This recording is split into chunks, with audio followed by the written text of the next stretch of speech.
So I grew up in New York City, between Harlem and the Bronx. Growing up as a boy, we was taught that men had to be tough, had to be strong, had to be courageous, dominating, no pain, no emotions, with the exception of anger and definitely no fear. That men are in charge, which means women are not. That men lead, and you should just follow and just do what we say. That men are superior, women are inferior. That men are strong, women are weak. That women are of less value, property of men, and objects, particularly sexual objects. I've later come to know that to be the collective socialization of men, better known as the man box. See, this man box has in it all the ingredients of how we define what it means to be a man. Now, I also want to say, without a doubt, there are some wonderful, wonderful, absolutely wonderful things about being a man. Well, at the same time, there's some stuff that's just straight up twisted.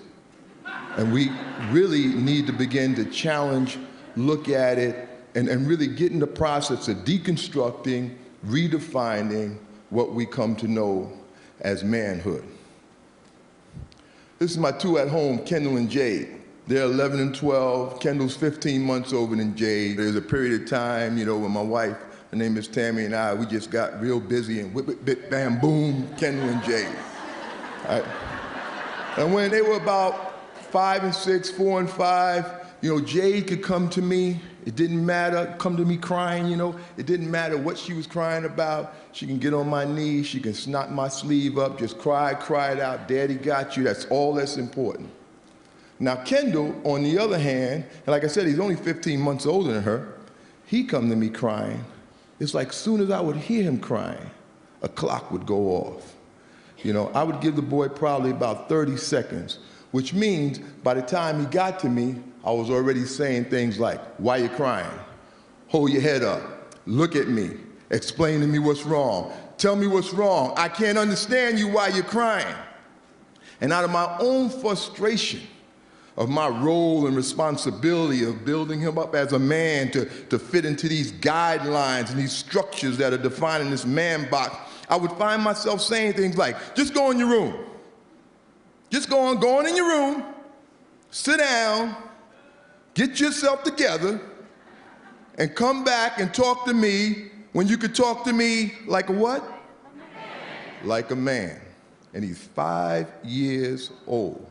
And as I grow in life, I would say to myself, my God, what's wrong with me? What am I doing, Why would I do this? And I think back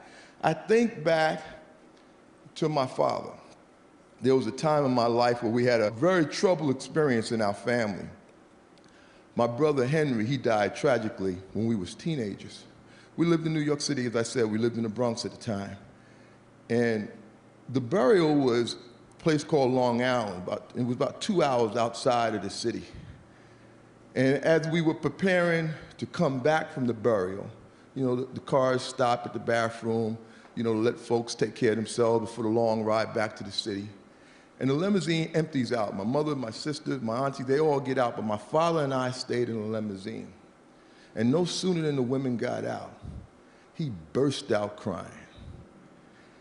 He didn't want to cry in front of me, but he knew he wasn't going to make it back to the city. It was better me than to allow himself to express these feelings and emotions in front of the women. And this is a man who 10 minutes ago had just put his teenage son in the ground. Something I just can't even imagine. The thing that sticks with me the most is that he was apologizing to me for crying in front of me. And at the same time, he was also giving me props, lifting me up for not crying. I come to also look at this as this fear that we have as men, this fear that just have us paralyzed, holding us hostage to this man box. I can remember speaking to a 12-year-old boy, a football player, and I asked him, I said, how would you feel if in front of all the players, your coach told you you were playing like a girl? Now, I expected him to say something like, I'll be sad, I'll be mad, I'll be angry, or something like that. No, the boy said to me, it would destroy me.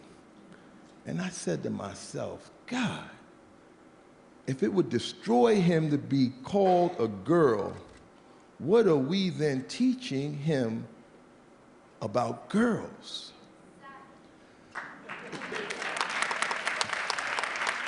It took me back to a time when I was about 12 years old. I grew up in tenement buildings, you know, in the inner city, and at this time we're living in the Bronx. And in the building next to where I lived, there was a guy named Johnny. He was about 16 years old, and we were all about 12 years old, younger guys, and he was hanging out with all us younger guys. And this guy, he was up to a lot of no good. He was the kind of kid where parents would have to wonder, what is this 16-year-old boy doing with these 12-year-old boys? And he did spend a lot of time up to no good. He was a troubled kid. You know, his mother had died from a heroin overdose. He was being raised by his grandmother. His father wasn't on the set. His grandmother had 2 jobs. He was home alone a lot. But I gotta tell you, we young guys, we looked up to this dude, man. He was cool. He was fine. That's what his sister said. He was fine, right? He was having sex. You know, we all looked up to him. So one day I'm out in front of the house doing something, just playing around, doing something, I don't know what. He looks out his window, he calls me upstairs. He said, hey, Amp, they called me Anthony growing up as a kid. Hey, Anthony, come on upstairs. Johnny called, you go. So I run right upstairs. As he opens the door, he says to me, do you want some? Now, I immediately knew what he meant, because for me growing up at that time and our relationship with this man box, do you want some meant one or two things, sex or drugs. And we weren't doing drugs. Now, my box, my card, my man box card was immediately in jeopardy. 2 things. One, I never had sex. We don't talk about that as men. You only tell your dearest, closest friends sworn to secrecy for life the first time you had sex. For everybody else, we go around like we've been having sex since we was 2. There ain't no first time.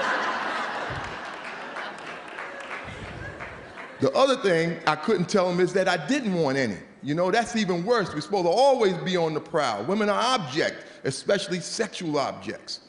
So anyway, I couldn't tell him any of that. So like my mother would say, make a long story short, I just simply said to Johnny, yes. He told me,